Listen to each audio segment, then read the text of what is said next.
Depth charge here for another math tutorial video, and let's get going. Let's just get right into it.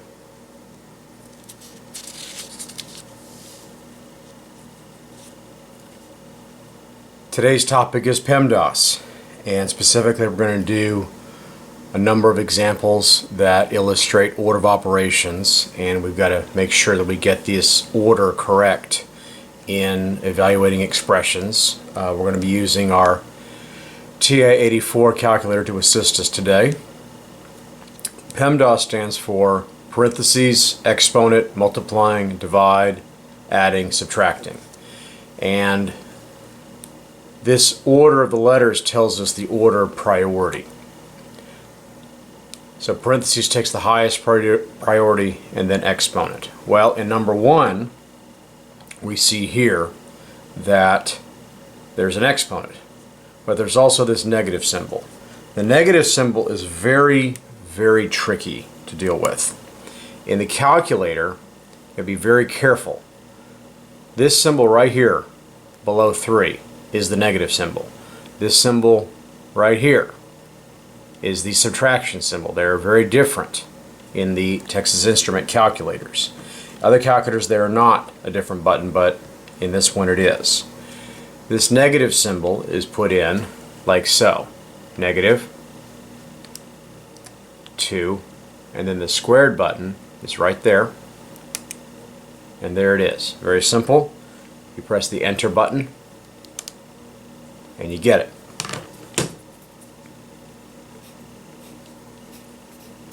So the calculator does it for you. However, it's nice to do it without a calculator. And let's explore the meaning of negative.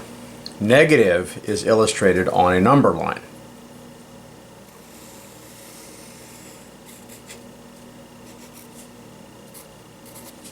So there is 0, to the right is positive,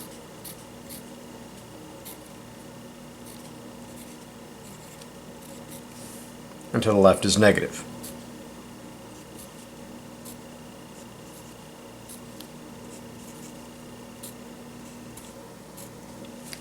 So the spot we're at right here is negative 4. This expression evaluated gives us negative 4.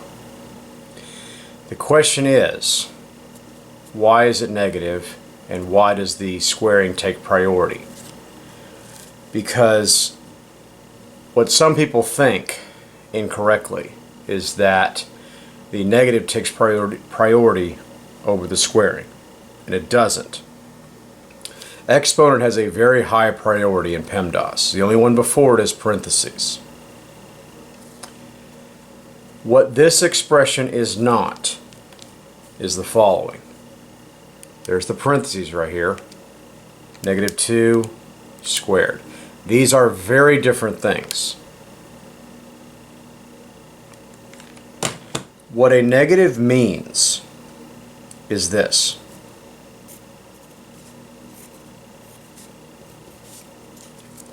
This dot right here means times. Timesing is also called multiplying. And multiplying has a lower priority, a lesser priority of sorts, than exponents. So you square this number,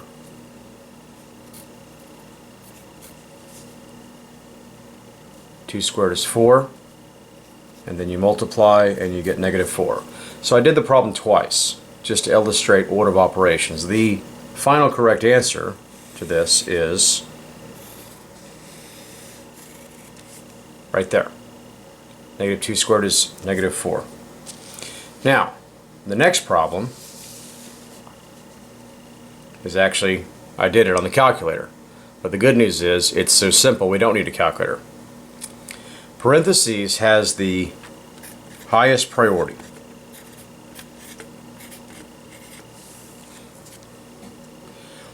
What's inside parentheses must be considered before anything else. And the thing inside parentheses here is negative 2.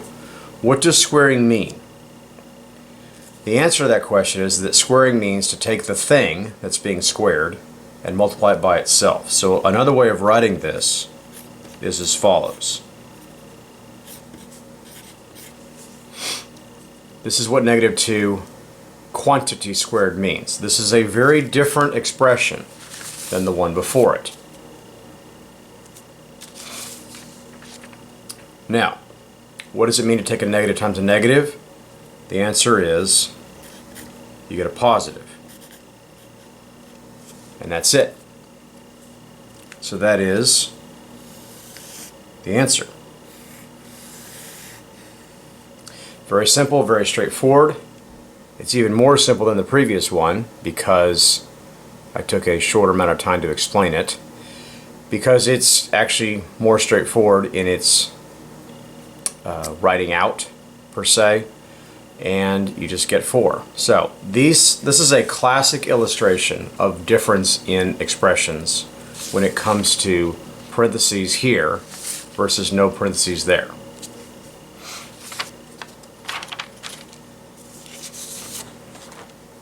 Next one. Here we have a number of things going on here. It's very useful to write PEMDAS to help assist us. I see parentheses, and I see squaring, and I see dividing, and I see adding and subtracting. So this is a lot of things going on at once. It's really nice to do what's inside parentheses first.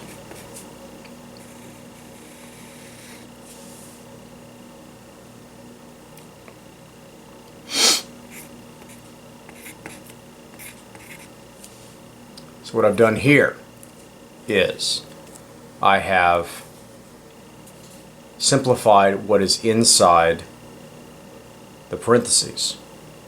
What I'm going to do here is I'm going to simplify what's in the denominator. And that can be done either in your head or in the calculator. -7, subtract 4, add 4, which is very simple.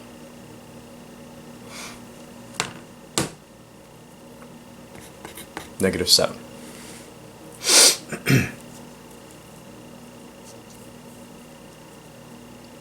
Now, let's try to do the rest without a calculator.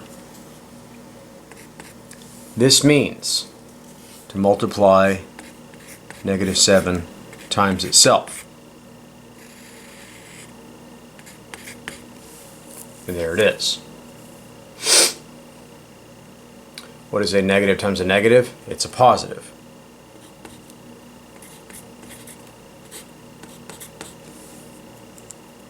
So we have a positive divided by a negative. We could do this quotient either with our calculator or in our head, but a calculator is useful just to make sure that we know what we're doing. And we do.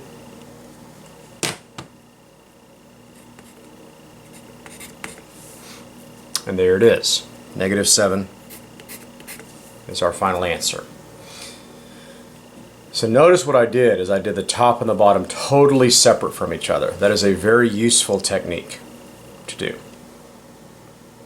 The quotient was actually done at the end, because what a quotient like this means is that the top and the bottom are separate entities that must be considered separately, as I did. And the final step actually was to divide, because you treat these as totally different. If it helps, you can do this. What I'm doing is I'm drawing what are called parentheses that were implied to be there, or as I like to say, implied parentheses. They are there. They're not always written, but they're there. Moving on.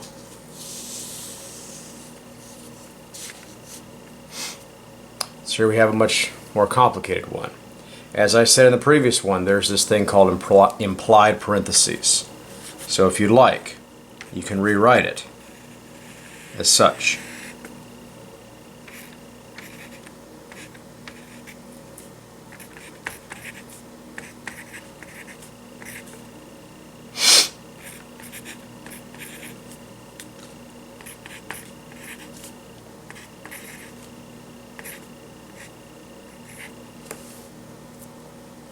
And there it is.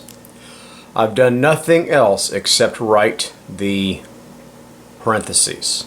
And what I'm about to show you is, it can be written step by step. However, there's a way just to put it all in the calculator at once. And the calculator literally does it for you, which can save some time. So let's do it. The parentheses what start. Notice the parenthesis wasn't there, but I wrote it in because it actually technically is there.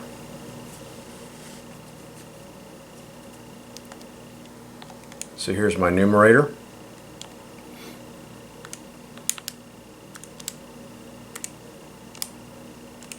And my numerator is divided by my denominator. This is a square root, which is right there. It's kind of hard to see maybe, but it's there. It's above the squared, and you do it with the second squared button. Second squared will make second,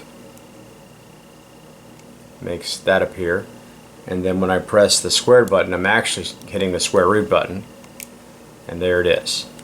I'm square rooting 16.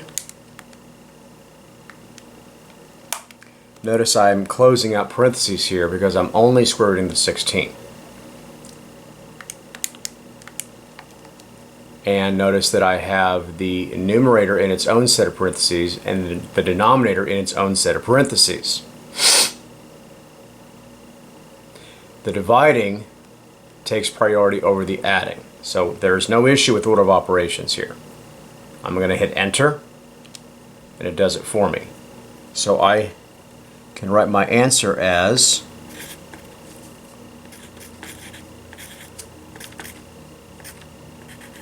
that.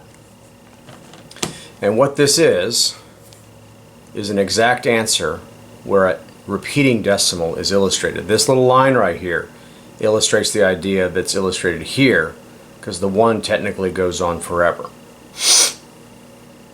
So, is this the best way of doing it? Well, it depends on whether you prefer decimals or fractions. I prefer fractions. So, there's a way to get the calculator to change this into a fraction with a set of keystrokes. This is the math button. The math button is used all the time in the TI-84 and other types of TI models. So I hit the math button, math, and you have all these menu options. This one's used all the time, the first one.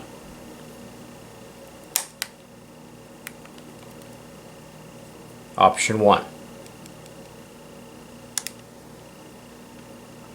And option 1 will turn the number, which is here it's called ANS, answer, into a fraction. 35/72.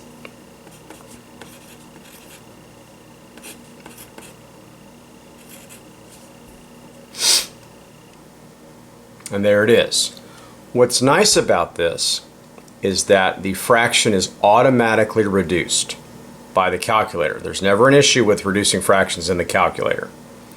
So, depending on the instructions of the problem, you may have to answer with decimals or you may have to answer with fractions. If it's not specified, then it doesn't matter how you answer it.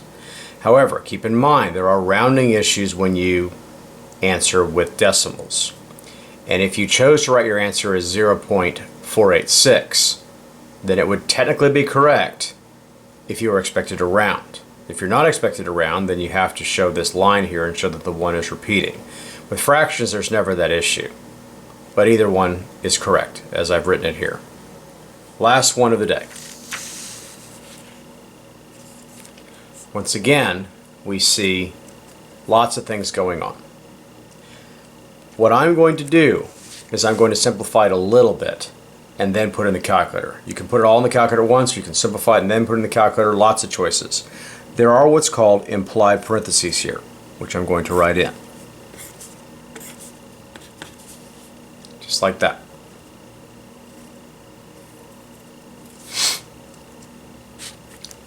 We should all know what 1 cubed means. 1 cubed means 1 times 1 times 1. Square root of 100 is just that, it's square root of 100. So this is negative 0.27 plus 1 minus 2 to the negative first power, whatever that is, divided by 6 minus 10. And this is a little bit more manageable to put in the calculator.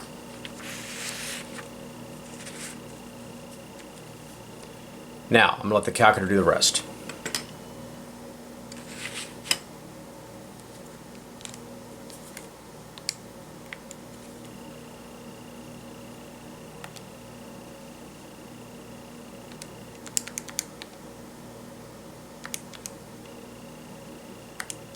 Now, what's going on here?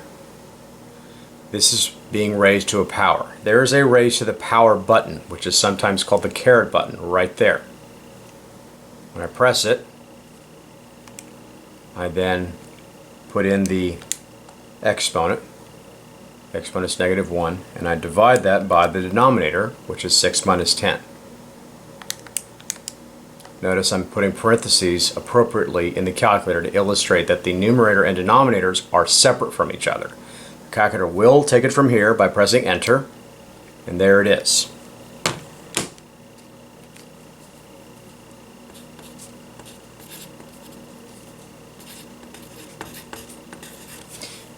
Notice that this is not a repeating decimal, but this is a terminating decimal. So this is an exact answer. Is it fully correct? Yes, but you may be told or asked to put it in fraction form. So how do you do that? Well, the way to do it quickly is to press the keystrokes that I showed before. Describing it verbally is very easy too. Math, enter, enter. Math, enter, enter. And it does it for you. -23/400ths.